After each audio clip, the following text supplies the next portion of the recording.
Hello guys! Hello! This is for Cancer. Cancer, welcome dito sa aking channel, Kapalaran 888. Welcome. Alamin natin Cancer kung anong messages, vibration, gabay energy. In general tayo. So, titignan natin Cancer. Alright. First card mo dito is the High Priestess.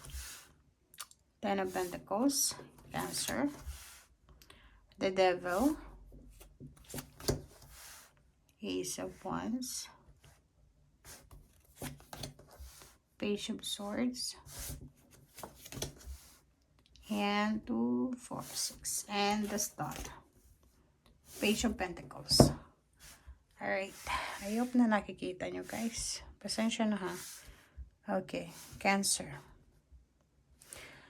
Alright. So, yung 7 cards na to.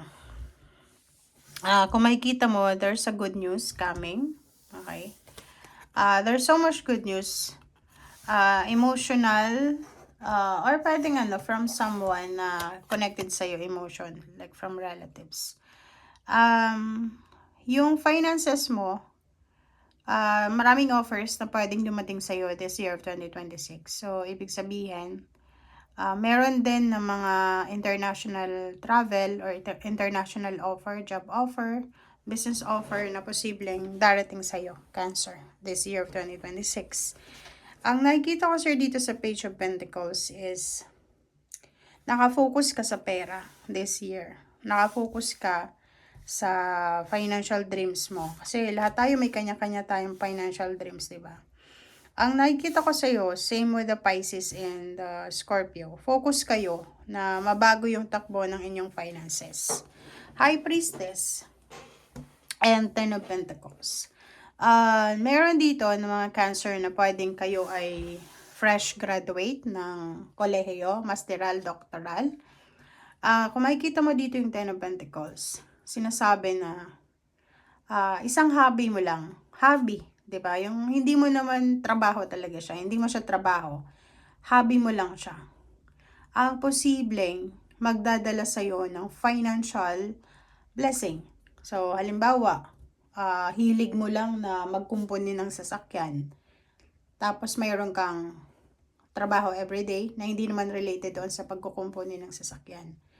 Pero yung pagkukumpuni ng sasakyan na yon, yun yung pwedeng magdala sa iyo ng yaman, ng kayamanan, ng success, ng victory.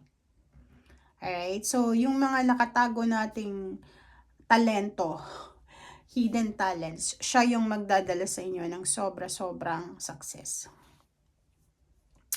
Mag-iingat tayo. Be careful. Kasi sa taong ito also, ngayong taong ito, ang dami, mabilas yung ambience ng taong to eh. 'Di ba? Parang talagang kabayo. Kasi alam mo yung kabayo, takbo lang siya ng takbo. Tirada ng tirada lang yung kabayo. And then pag napagod siya, hihinto siya. Na kahit hindi niya alam kung nasaan siya. Parang ganun yung kabayo. So ikaw, pwedeng mangyari yan sa'yo. You need to be careful sa mga financial actions mo, business. Huwag kang magbubukas ng business kasi itong Ace of Wands na to is excitement. Like, excited ka, may pera ka. May savings ka, nakautang ka sa bangko. Tapos bigla kang bibili ng sasakyan or parang mag-i-invest ka sa business na hindi mo naman sigurado. So, yun, mag-iingat ka. You need to be careful. Ang maganda din sa'yo, sa taong ito ay punong-puno ka ng pag-asa. You are super, motivated, hopeful, and sobra-sobra yung faith mo sa sarili mo, which is maganda yon. Nawala yung Scorpio. O mali, yung Scorpio, yung mindset ng Scorpio ngayon, kung yung mindset mo nasa Scorpio ngayon, sobrang successful ng Scorpio this 2026. But, in your case, sinasabi ng Bara dito na, yun, dahan-dahan ka lang kasi sobrang motivated ka. Ang nakikita ko dito, lahat na ata ng pwedeng pagkakitaan gusto mong pasukin. I hope na legal yan na gusto mong pasukin ha. Kasi pwedeng problema ang dala yan pag illegal yan. Alright.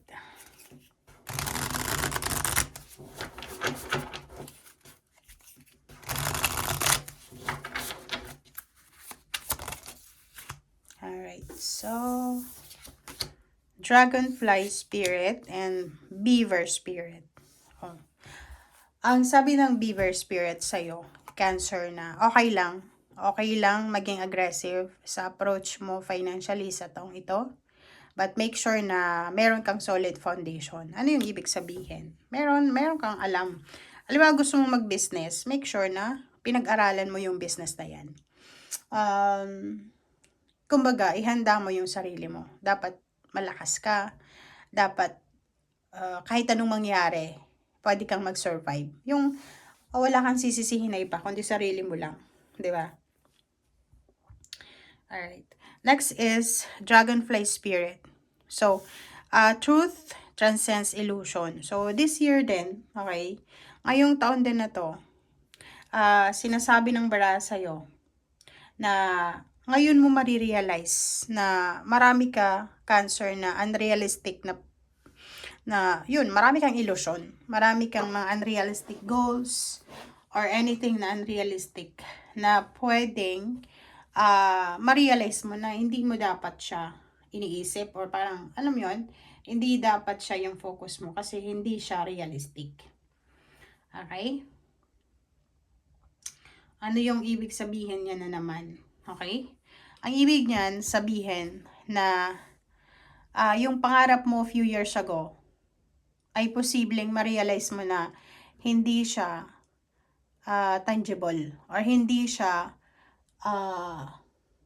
attainable, parang ganon. OMG, bakit ganon? Kumbaga, ang taong ito, sinasabi ng barahan na marami kang marirealize na mga bagay-bagay na hindi mo na-realize dati. Sa financial yan. Career.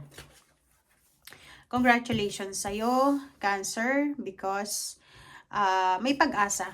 May pag-asa sa lahat ng mga Cancer na ma-promote, pwedeng ma-transfer kayo sa isang lugar, magkakaroon ng solid foundation on career nyo. So, yung iba na hindi pa regular, pwedeng ma-regular na this year, 2026. Yung iba naman na gustong ma-promote, pwedeng ma-promote na talaga. Magre-retire na yung iba. Yung iba naman, mahanap nyo yung, diba? Mamamanifest nyo. There's a manifestation of career. There's a manifestation of position. There's a manifestation of company. Good company. Diba? Wow. Congratulations. And confidence. Yun.